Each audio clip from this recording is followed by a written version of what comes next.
Assalamualaikum semuanya. Apa kabar kalian? Semoga dalam keadaan sehat dan dilancarkan rezekinya oleh Allah. Amin ya robbal alamin. Dikisahkan suatu hari Abu Nawas sedang berjalan-jalan di pasar dan dia melihat seorang pria yang sedang mabuk berat. Pria itu bersikeras bahwa dia adalah manusia terpintar di dunia setelah meneguk segelas besar minuman keras. Tentu saja Abu Nawas yang selalu siap untuk tantangan tidak bisa melewatkannya begitu saja. Dia mendekati pria itu dan berkata, "Hei saudara, apakah Anda tahu bahwa ada debat hebat yang sedang terjadi di pasar hari ini?" Pria mabuk itu yang merasa begitu yakin dengan kecerdasannya setelah beberapa teguk minuman dengan cepat menanggapi, "Saya adalah manusia paling cerdas di dunia. Saya bisa membantah siapapun." Abu Nawas hanya mengangguk-angguk. "Baiklah, mari kita mulai debatnya. Pertanyaannya adalah, apakah lebih baik memiliki pengetahuan atau uang?" Pria mabuk itu dengan cepat menjawab, "Tentu saja uang. Dengan uang saya bisa mendapatkan segala sesuatu yang saya inginkan." Abu Nawas tersenyum sambil mengangguk. "Sangat masuk akal. Sekarang, apakah Anda bersedia bertaruh uang Anda dalam debat ini?" Pria mabuk itu yang semakin yakin dengan dirinya sendiri mengangguk dengan antusias. "Tentu saja, saya tidak akan keberatan kehilangan sedikit uang untuk membuktikan kecerdasan saya." Abu Nawas tersenyum dan berkata, "Baiklah, saya akan bertanya lagi. Apa yang Anda akan lakukan jika Anda memiliki pengetahuan tapi tidak memiliki uang?" Pria mabuk itu berpikir sebentar, lalu dengan percaya diri menjawab, "Oh, itu mudah. Saya akan menggunakan pengetahuan saya untuk mendapatkan uang." Abu Nawas hanya tertawa. "Tapi bagaimana Anda akan mendapatkan uang jika tidak memiliki pengetahuan?" Pria mabuk itu terdiam, tidak bisa menemukan jawaban yang tepat. Sementara itu, orang-orang di sekitar mereka semua tertawa melihat pertunjukan lucu ini. Akhirnya, pria mabuk itu menyadari bahwa dia telah kalah dalam debat melawan Abu Nawas, seorang ahli dalam memutarbalikan kata-kata. Dengan malu, dia mengakui kekalahannya sambil berjanji untuk tidak lagi bertengkar dengan orang pintar ketika dia dalam keadaan mabuk. Kisah selanjutnya. Suatu hari Baginda Raja merasakan suntuk. Ia ingin keluar istana untuk menghilangkan rasa jenuhnya. Maka dipanggillah Abu Nawas untuk menemani sang raja jalan-jalan. Singkat cerita, Abu Nawas dan Baginda Raja memulai perjalanannya. Saat dalam perjalanan, Abu Nawas selalu bercerita yang membuat Baginda Raja terhibur. Ketika melintasi tepian pantai, mereka berdua berhenti sejenak untuk beristirahat. Baginda Raja lalu membasuh muka dan tangannya dengan air laut. Langsung terbesit dalam benaknya akan sebuah pertanyaan. "Hei Abu Nawas, menurutmu kenapa air laut itu asin?" tanya Baginda Raja. "Karena air laut itu tidak mengalir kemana-mana, Paduka. Ia senantiasa ada di tempatnya. Nah, untuk mencegah agar air laut tidak busuk, para leluhur kita dulu memberinya garam. Itulah sebabnya air laut menjadi asin," jawab Abu Nawas. Mendengar penjelasan itu, Baginda Raja tertawa terpingkal-pingkal. Perjalanan mereka berdua pun akhirnya dilanjutkan. Tidak berapa lama dari kejauhan, mereka berdua melihat sebuah benda berkilauan. "Benda apa itu, Abu Nawas? Ayo kita ke sana," ajak Baginda Raja. Abu Nawas bergegas melangkah mendahului Baginda Raja. Setelah benda itu diambil oleh Abu Nawas, ternyata hanya sebuah cermin. Abu Nawas pun segera membuangnya lagi. Melihat hal itu, Baginda Raja terkejut. Kenapa dibuang Abu Nawas? Memangnya itu benda apa? Tanya Baginda Raja. Benda yang sangat jelek, Paduka. Wajar saja kalau si pemiliknya membuangnya, jawab Abu Nawas. Tapi benda itu terlihat berkilauan dari jauh, ujar Baginda Raja. Kalau Paduka tidak percaya, ambil saja sendiri, balas Abu Nawas. Dikarenakan penasaran, Baginda Raja segera memungut benda itu. Setelah diamati, ternyata itu hanyalah sebuah cermin. Baginda Raja lalu berkata, "Ini kan cermin Abu Nawas. Kenapa kau bilang kalau benda ini sangat jelek?" Tanya Baginda Raja. "Coba Paduka perhatikan baik-baik. Pasti Paduka akan menemukan kejelekannya," ujar Abu Nawas. Baginda Raja kembali mengamati cermin tersebut. Di situ Baginda Raja tidak menemukan kejelekan apa-apa. Yang ada hanya wajahnya sendiri di dalam cermin. Nah, itu sudah tampak jeleknya. "Ayo, lekas dibuang saja bendanya, Paduka," ucap Abu Nawas. Baginda Raja mulai memahami maksud ucapan Abu Nawas. "Kurang ajar kamu, Abu Nawas," balasnya. Kisah selanjutnya. Dikisahkan ada seorang kakek tua yang hidup dalam kemiskinan. Terkadang dalam sehari ia menahan lapar karena tidak adanya makanan. Sementara di tempat yang lain, Baginda Raja baru saja mengangkat 2 orang untuk dijadikan menteri yang baru. Pada dasarnya mereka berdua bukanlah orang yang terpelajar, bukan pula orang yang tahu tentang hukum. Adapun diangkatnya mereka jadi menteri atas dasar permintaan penasehat istana. Penasehat istana ini telah disuap agar mereka berdua diangkat menjadi menteri. Suatu ketika kakek tua yang miskin tadi tak kuasa menahan laparnya, yang sudah beberapa hari tidak makan.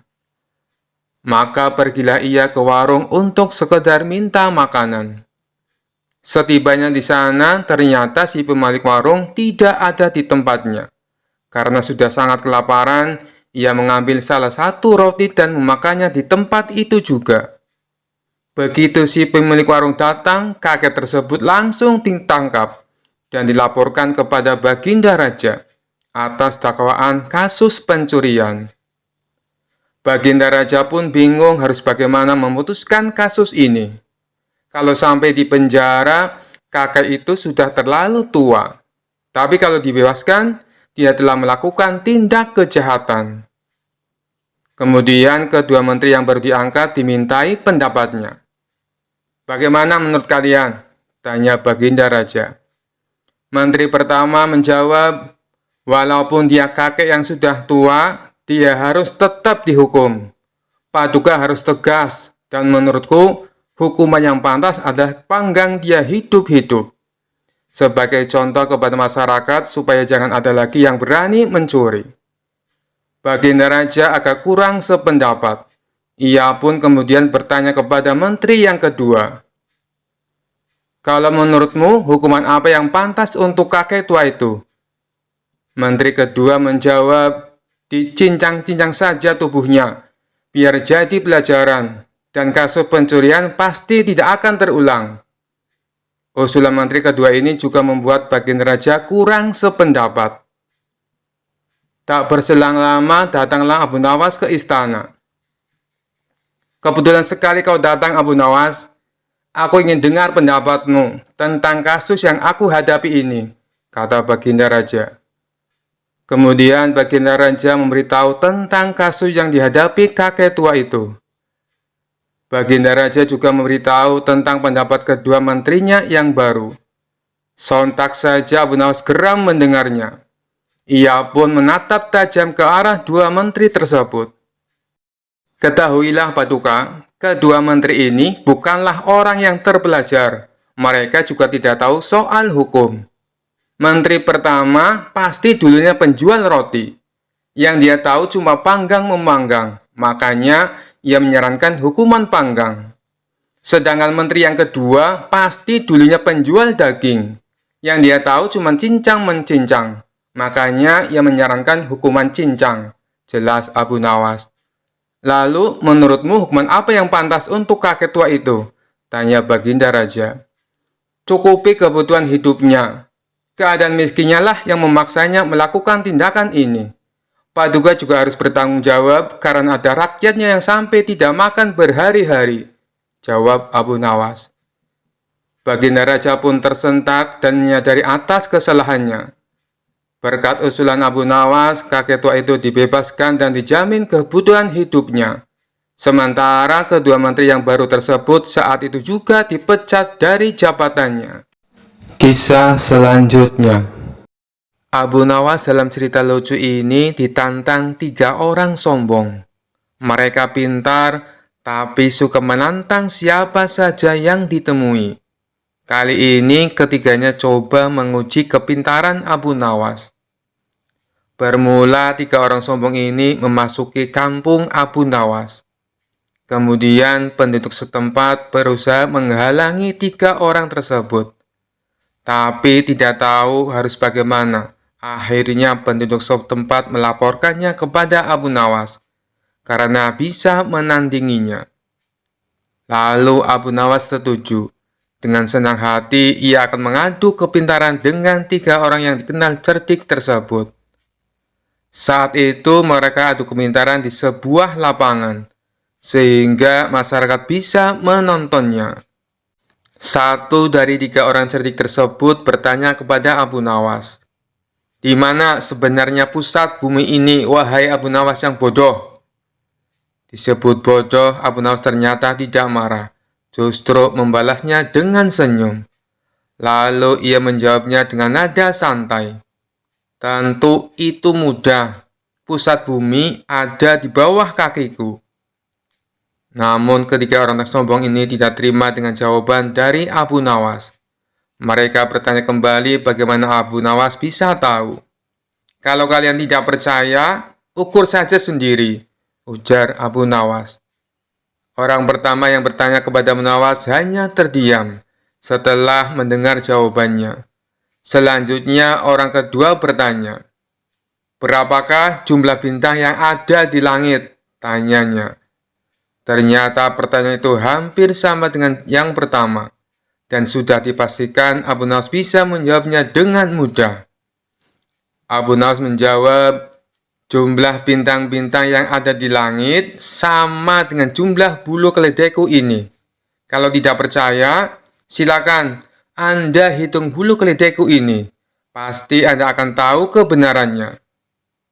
Kesal mendengar jawaban Abu Nawas, orang ketiga dari kawanan itu lalu mengajukan pertanyaan kepada Abu Nawas. "Anda tahu bulu keledai. Coba berapa jumlah bulu yang ada di keledai itu?" tanya orang ketiga tersebut. Abu Nawas hanya tertawa meledek. Ia menganggap pertanyaan dari ketiga orang itu tidak kreatif, karena semua pertanyaannya sama, yakni menanyakan jumlah.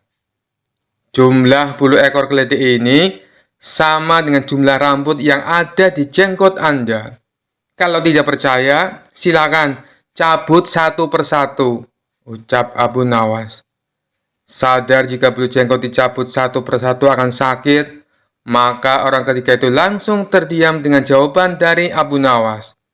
Ingin membalasnya, tapi tidak tahu apa yang harus ditanyakan lagi, karena ternyata Abu Nawas lebih cerdik dari dirinya. Kisah selanjutnya. Sudah cukup lama Abu Nawas tidak pernah dipanggil lagi oleh Baginda Raja ke istana. Sejenak Abu Nawas pun berpikir, bagaimana cara agar dirinya dipanggil ke istana oleh Baginda Raja. Hal ini bukan karena Abu Nawas kangen dengan Baginda Raja, tetapi karena pundi-pundi penghasilnya sudah mulai kosong. Sebab hadiah dari Baginda Raja sudah tidak pernah lagi ia terima selama ini. Kondisi rumah tangga yang demikian tentu tidak boleh dibiarkan begitu saja, pikir Abu Nawas. Sehingga Abu Nawas pun mulai mencari berbagai cara agar dipanggil ke istana oleh Baginda Raja. Lama berpikir, tiba-tiba hujan turun yang begitu derasnya, sehingga Abu Nawas berlari ke dalam rumahnya. Dalam keadaan yang basah kuyup, Abu Nawas berpikir, bukankah hujan adalah rahmat? Kenapa aku harus lari menghindarinya? Dari situlah Abu Nawas mendapatkan ide agar dipanggil Baginda Raja ke istana. Maka keesokan harinya, Abu Nawas langsung menjalankan aksinya, supaya bisa segera dipanggil oleh Baginda Raja. Abu Nawas pergi ke pasar dan berdiri di tengah-tengah keramaian, lalu berkata seperti orang yang beraliran sesat, "Wahai umat manusia, saya Abu Nawas adalah orang yang sangat membenci pada yang hak dan suka kepada yang fitnah. Dan saya adalah orang yang lebih kaya dibandingkan Allah," ujar Abu Nawas berkali-kali. Padahal selama ini Abu Nawas dikenal sebagai orang alim yang taat, sehingga banyak warga yang heran dengan sikapnya tersebut. Dia memang gemar bersikap jenaka, hanya saja leluconnya tidak pernah ngawur seperti sekarang. Akhirnya warga yang merasa tidak suka mendengar perkataan Abu Nawas, maka ulah Abu Nawas tersebut langsung diadukan ke Baginda Raja. Mendengar pengaduan para warga, Baginda Raja pun menjadi geram dan memerintahkan prajurit untuk segera menangkap Abu Nawas. Setibanya Abu Nawas di istana, Baginda Raja langsung membentaknya dengan sangat keras dengan penuh amarah. "Kamu sudah murtad, Abu Nawas. Perkataanmu bukan lagi lelucon, dan ini tidak bisa lagi dibiarkan. Kamu harus masuk penjara," kata Baginda Raja kepada Abu Nawas. Kemudian Abu Nawas pun mempertanyakan kesalahannya kepada Baginda Raja. "Memangnya salah saya apa, Baginda Raja?" kata Abu Nawas pura-pura bertanya.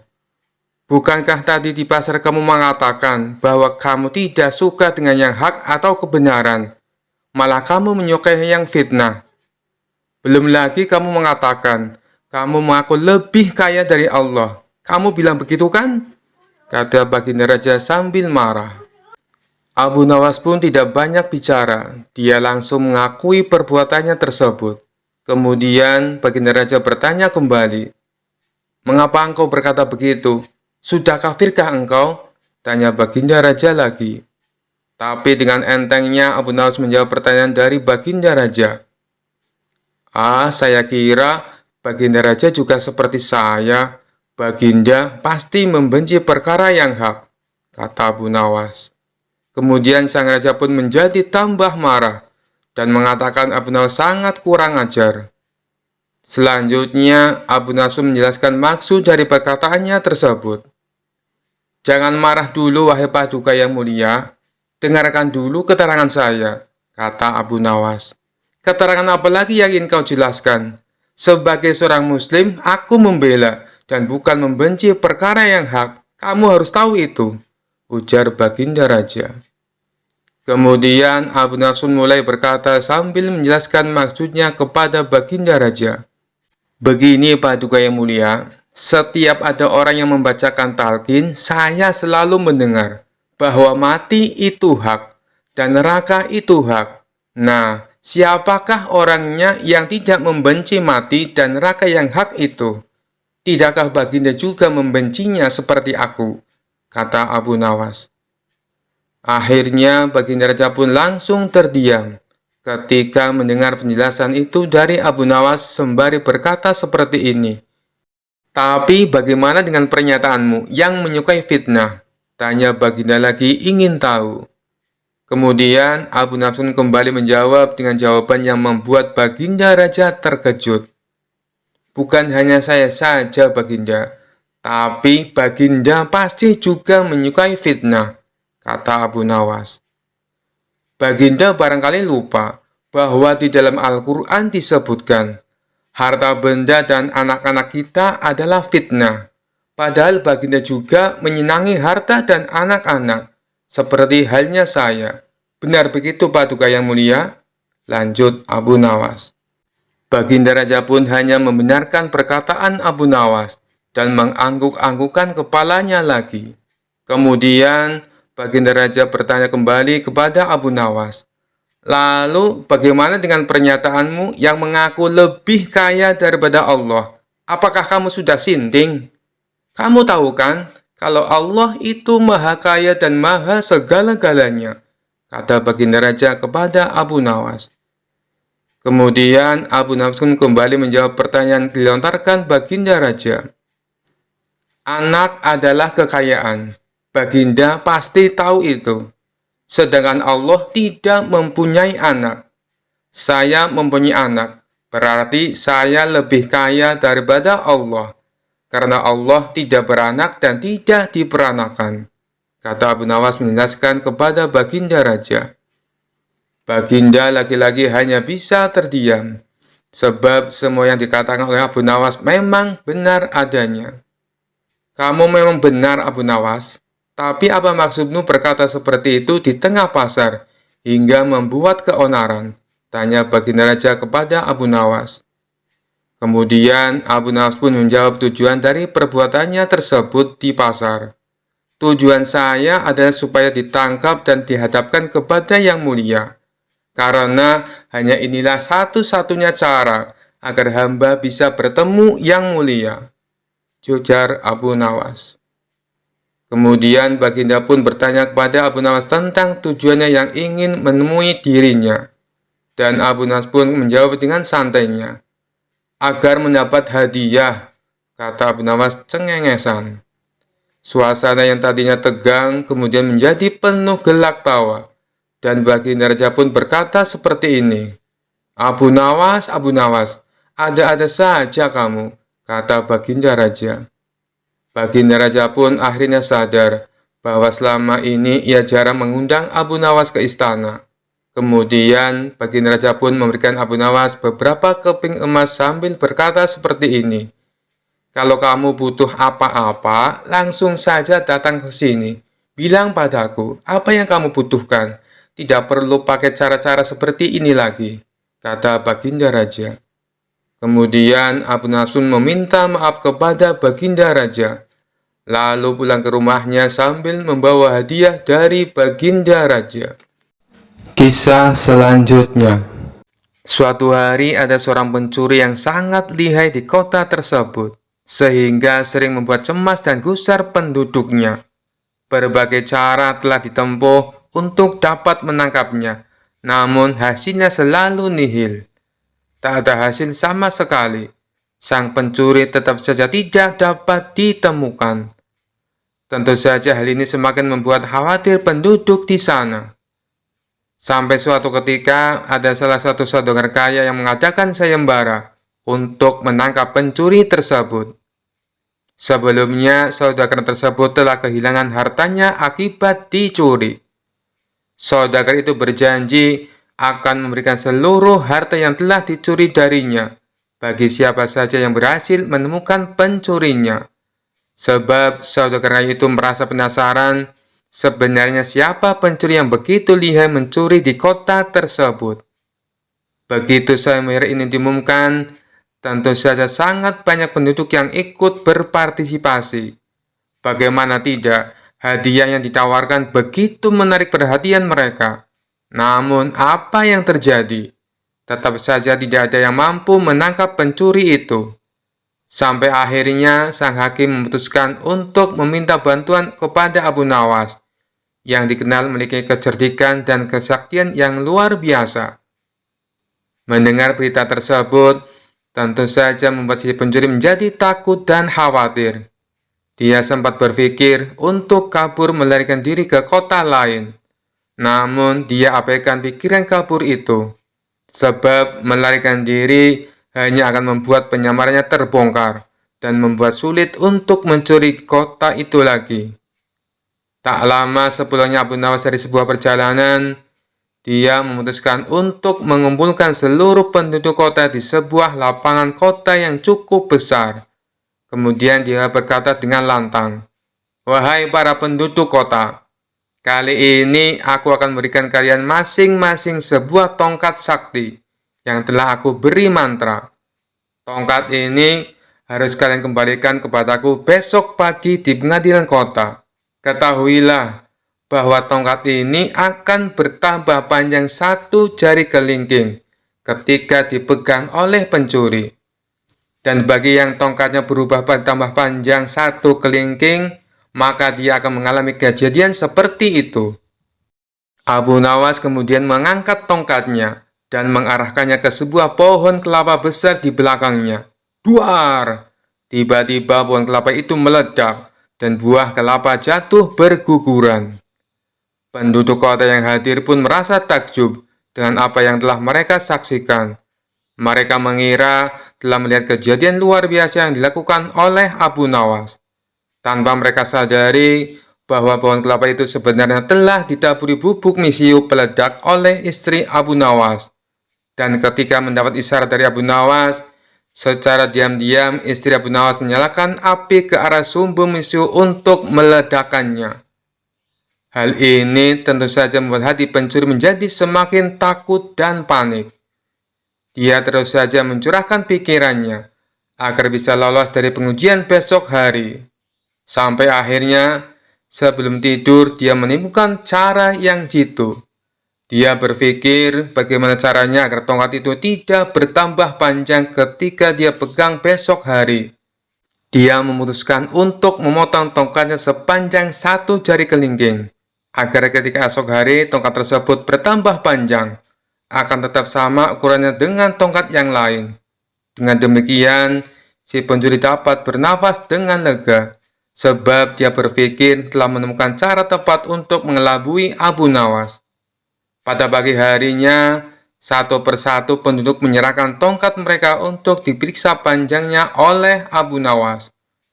Tentu saja itu bukan menjadi masalah besar lagi, pikir si pencuri. Dengan tenang dia menyerahkan tongkatnya kepada Abu Nawas. Kemudian setelah menyerahkannya, dengan percaya diri dan senyum yang mengembang di wajahnya, dia pun pergi. Namun apa yang terjadi? Abu Nawas seketika menyuruh penjaga untuk menangkapnya. Abu Nawas tahu bahwa orang itu adalah pencurinya, karena tongkatnya berkurang panjangnya sepanjang 1 kelingking. Tentu saja itu adalah trik cerdik yang Abu Nawas lakukan untuk menjebak si pencuri. Bagaimana bisa membuat tongkat bertambah panjang ketika dipegang oleh si pencuri? Tidak mungkin kan? Itu hanya sebuah trik yang Abu Nawas gunakan. Si pencuri pun akhirnya diadili dan dihukum sesuai dengan peraturan yang ada. Abu Nawas yang cerdik berhak mendapatkan seluruh barang curian tersebut. Namun karena kebijaksanaannya, Abu Nawas menyerahkan sebagian harta curian itu kepada keluarga si pencuri, dan sebagian lagi dia gunakan untuk dirinya, dan untuk dibagikan juga kepada orang yang membutuhkan di sekitarnya. Kisah selanjutnya. Dikisahkan di suatu daerah di kota Baghdad terdapat sumur angker dihuni oleh jin yang jahat. Setiap malam terdengar suara menakutkan dan suara-suara aneh yang berasal dari sumur tersebut. Meskipun demikian, ke dalam sumur tersebut hanya sekitar 1 meter dan tidak ada airnya sama sekali. Namun karena saking angkernya, sehingga banyak warga sekitar tak berani mendekatinya. Suatu kali datang seorang tamu ke rumah Abu Nawas. Ia bernama Abu Jahil. Kemudian ia mengadukan masalah tentang sifat sang istri yang sangat cerewet. Gimana caranya Abu Nawas supaya istriku tidak ngomel-ngomel terus? Tanya Abu Jahil kepada Abu Nawas. Kalau soal itu, aku juga tidak tahu Abu Jahil. Istriku juga sama cerewetnya, jawab Abu Nawas. Masa kamu tidak tahu? Kamu kan terkenal cerdik Abu Nawas, ujar Abu Jahil. Baiklah, kalau kamu mau, bawa saja istrimu ke sumur tua yang angker. Lalu kamu jatuhkan dia ke dalamnya, saran Abu Nawas. Maksudmu sumur tua yang dihuni jin jahat itu? Bisa-bisa istriku malah mati tenggelam. Aku tidak mau Abu Nawas, tolak Abu Jahil. Tenang Abu Jahil, istrimu tidak akan tenggelam. Itu kan sumur kering tidak ada airnya, dan dalamnya juga cuma 1 meter, jelas Abu Nawas. Tapi apa mungkin bisa berhasil Abu Nawas? Tanya Abu Jahil ragu-ragu. Kalau itu, aku sendiri juga belum tahu Abu Jahil. Tapi setidaknya istrimu akan bertemu jin, dan pasti dia akan ketakutan. Mungkin saja karena rasa takutnya itu, sifat cerewet istrimu akan hilang, balas Abu Nawas. Baiklah, besok aku akan ajak istriku ke sana, timpal Abu Jahil. Singkat cerita, pergilah Abu Jahil dan istrinya menuju sumur angker yang dimaksud. Sesampainya di sana, Abu Jahil segera mendekati bibir sumur. "Wahai istriku, lihatlah, di dalam sumur ada perhiasan emas banyak sekali," teriak Abu Jahil berpura-pura kaget. Mendengar hal itu, sang istri tak sabar ingin ikut melihatnya. Setelah sang istri berdiri tepat di depan sumur, Abu Jahil langsung mendorongnya. Sang istri pun terjatuh ke dalam sumur. Bukannya berteriak ketakutan, sang istri malah mengomel terus-terusan tanpa berhenti. "Mana emasnya? Aku tidak melihatnya sama sekali," omel sang istri. Dan ketika jin penghuni sumur mencoba menakuti istri Abu Jahil, ia malah kena semprot omelannya. "Kamu pasti yang menyembunyikan emas. Cepat berikan padaku. Ayo cepat berikan," teriak istri Abu Jahil. Karena tak kunjung mendapatkan emas, sang istri terus saja mengomel. Tidak lama kemudian, muncul sosok bayangan hitam keluar dari sumur. Rupanya sosok itu adalah jin penghuni sumur tersebut. Jin itu lalu mendekati Abu Jahil dan berkata, "Cepat angkat istrimu dari tempatku. Aku tidak tahan mendengar omelannya," ancam jin tersebut. Dengan penuh ketakutan, Abu Jahil langsung mengangkat istrinya dari sumur angker itu. Pada esok harinya, Abu Jahil kembali menemui Abu Nawas dan menceritakan peristiwa yang dialaminya. Spontan, Abu Nawas tertawa terpingkal-pingkal. "Ternyata istrimu lebih cerewet daripada istriku. Jin saja sampai tak tahan mendengar omelannya," seloroh Abu Nawas sambil terus tertawa. Sekian dulu perjumpaan kita kali ini. Sampai bertemu lagi di kisah-kisah selanjutnya. Terima kasih yang sudah subscribe dan setia menonton channel ini. Wassalamualaikum warahmatullahi wabarakatuh.